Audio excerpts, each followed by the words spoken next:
wonderful. Will tell us a little bit more about what the Office of Sponsored Program does. Well, before I do that, I would like to know a little bit more about who is in this room, because so I know that I'm tailoring a little bit. Are there any faculty members? Early faculty, mid-level, experienced, all of the above? Early mid. Okay. And how about the rest of you who are not faculty? Mid-level. How about non-faculty? Graduate students, is that the rest of you? Pretty much? Okay, great. Then I know I need to address both, because our office, we deal with all outside funding of research and sponsored activities. And unlike the rest of the offices, our services are required. You must come through our office. When you get an application for a grant, when you go through the grant process, you are actually not the applicant. The university, actually the Board of Regents of the University of Nebraska for the University of Nebraska-Lincoln is the applicant. And so our office is the administrative official point person, or point location.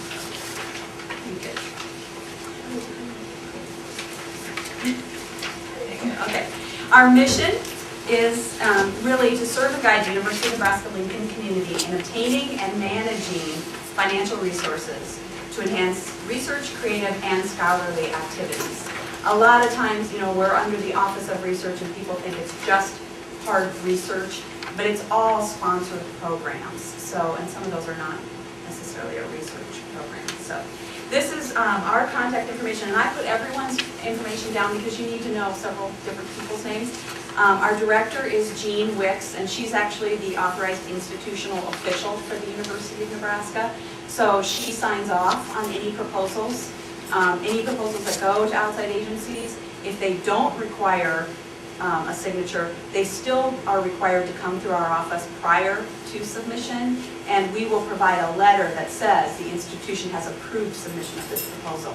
So even if they don't require that signature, we do. We want something to, so it's really important that all proposals come through our office. I'm the associate director. I work primarily with pre-award, which is the proposal side of things primarily, and award negotiations. I also am an alternate signer, so Jean is unavailable. I'm your next line person. So, and then we have two assistant directors, Deb Arndt and Mike Beanie, and they are primarily post-award focused. And so once an award is received, they're the people that head up our more accounting type functions. On the pre-award side, we have grant coordinators. There are three, in addition to myself, I also have an area that I serve, that Shelley Hutzer, Nancy Becker, and Julie Hoyko-Post. Julie's our newest person. If you go to our website, you will find, and I've got links, or the website addresses at the end, but you'll find our distribution of who handles which departments and colleges, and we are divided up between those units. So we kind of specialize in certain departments so that faculty can stay with the same contact person for everything. Then on the post-award side, we have several people who deal with all the more financial accounting functions after an award is received. This is the specific contact information. On most proposals, you're needing to provide an institutional address. This is it. And I've also listed our short and catchy official entity name. Along with that, there's all kinds of numbers that you need to know, our EIN or TIN or DUNS numbers and SIC numbers and all kinds of things that you may need for different sponsors, and that's all available at our website, or you can contact any one of us in the pre-award office to get that information. And I've got, if I can get there, I've got the grant life cycle the same as Sarah did, but oh no, never mind, it won't open. Is it on your website? Like, can you get it on your website? Yeah. It's okay. It's okay. I can look at, I'll go to Sarah's and I'll pull it up. Because I think it's good to see where we fit. Because we actually cover quite a bit of area with sponsored programs being kind of everybody's connection point. As Sarah said, in the project development, That's not the main area where we're involved, but we can be. Proposal development office doesn't help with every proposal, and our office does see every proposal. And so we do we don't really do anything with idea development. That's really not our area, or looking for funding sources, although sometimes we will know because we see a lot of proposals coming through. So we might have an idea of where you could go. The expertise is in proposal development. Once you get to proposal preparation, we actually can provide a lot of guidance there. We don't actually do form completion in general, although we were talking about some of that with grants.gov because it's becoming so complicated. And software conflicting and all kinds of issues that we're about ready to march on Washington about that. So we do get involved there, and then we help all the way through to the end. We're involved all the way through to audit. And so that's, you're really going to be dealing with us. And we also provide the liaison relationship with the other offices. So we can deal with IRB and IACUC, or the Office of Tech Development, and we deal with, there's radiation safety, all of that kind of stuff. We can link you up and just direct you in the right location, even though that's not our expertise there. So.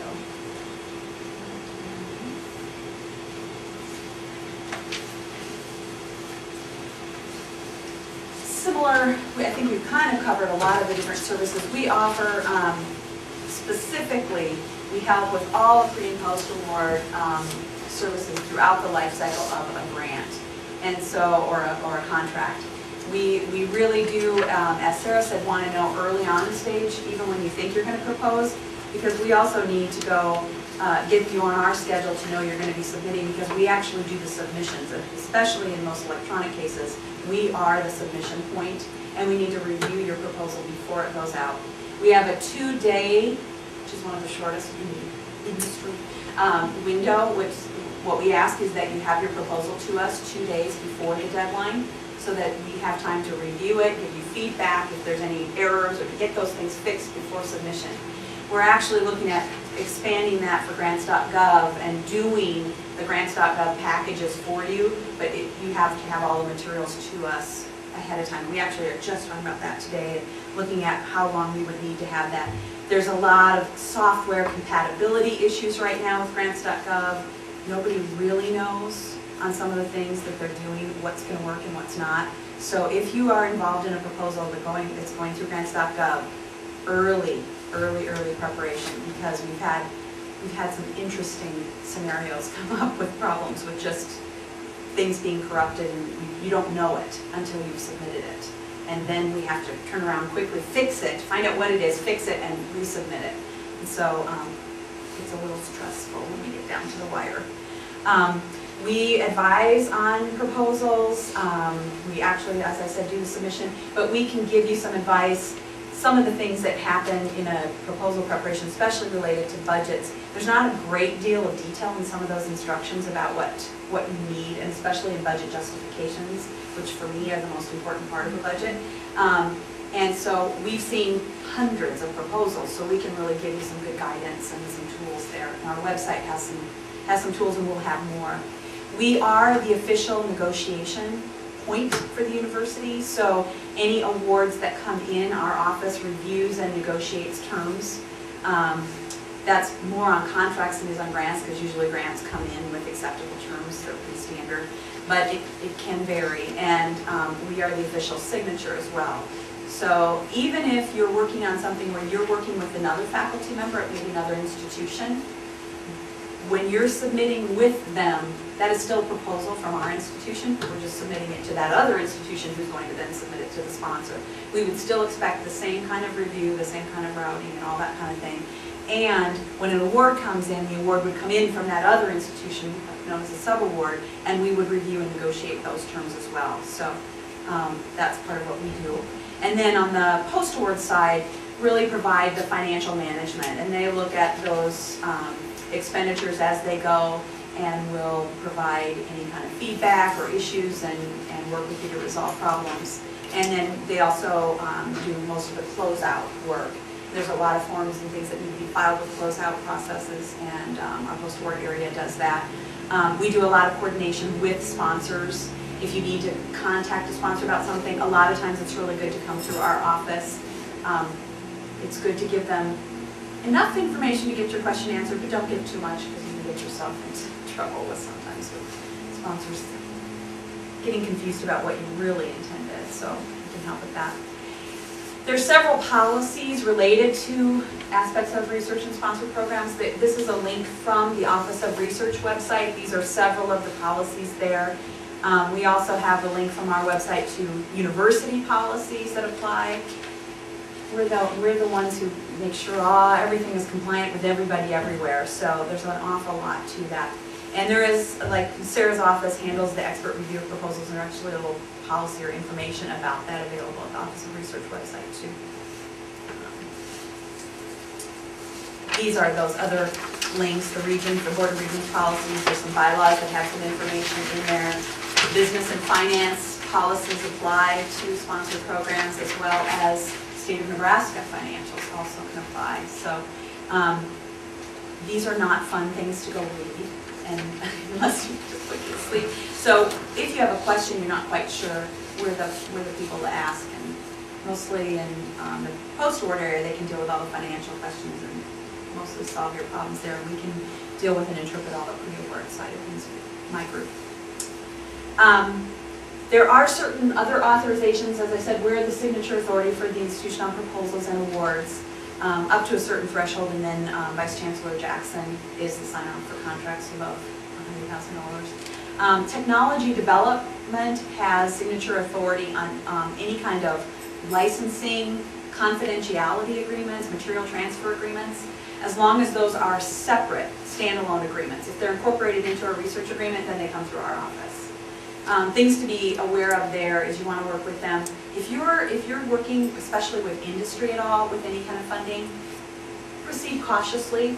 Their goals are very different than our goals, and sometimes faculty are sort of finagled out of intellectual property that might be very valuable to them and to the university. And so, especially if you're working with an industry sponsor up front and you're going to start talking ideas and you haven't had a project funded yet, you want to get a confidentiality agreement in place or a non-disclosure agreement. Protects both parties with the information you bring to the table so that your information remains yours or the university's. And then as far as authorizations for various compliance areas, Dan Vaskert is the director over Office of Research Responsibility, and they handle the IRB, or Human Subject Protocols. We can tie you to them, but they are the experts there. So if you're not quite sure, because surveys usually need to have some kind of approval, even for student projects, those things need to go through the IRB office, but particularly in research projects that involve humans or animals, those need to be specially approved. And the IACUC office, or the Animal Subject Protocols, go through that office. And Dr. Bierman is the head of that group. And then if you're working, particularly this comes up with industry where there might be a conflict of interest with the sponsor in some way. You may have a relationship to them, or your family may have a relationship to someone in the sponsoring agency. There's a conflict of interest committee that's also handled through Dan Vaskert's office that looks at conflicts to decide. We have to all either eliminate, reduce, or manage those conflicts when we're dealing with sponsored research. So our office can help you guide you along that way. Whenever everyone who does a research proposal or sponsored project proposal needs to file an annual disclosure of interest, that's just for any kind of financial interactions. And then when you're dealing with industry, it's particularly specific, so we work with that. Those are all coming through our new grant research administration system. If you don't know about this, you will if you're submitting a proposal. This was developed, actually we started in 2004, shortly after I arrived. This was beginning development. It's been active for a couple of years now, and it replaced the old paper routing. All proposals require approval before they go out through the department chair and the dean. And this is an electronic routing system, or at least a portion of it is. And you can put your whole proposal out and attach it so that those approvers can take a look at what you're doing, so that they know what they're approving. We leave that up to the college or the department to what they require to review, but mostly we'd like to see some kind of summary or abstract, your budget and your budget justification.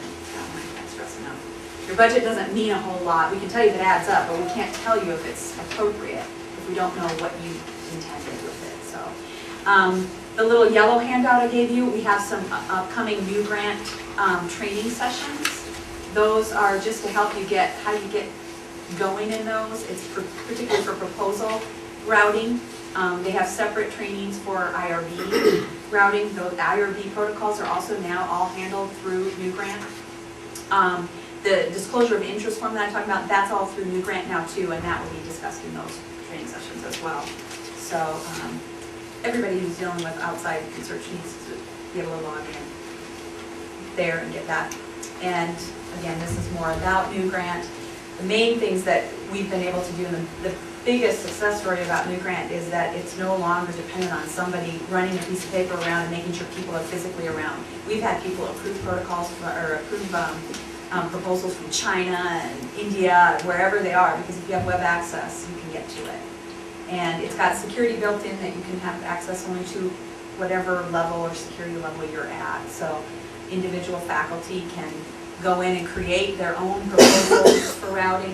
You can have an administrative person create a proposal for routing, and they can get that all started on behalf of someone else. Anyone can start a routing on behalf of someone else. So it's as flexible as we can make it.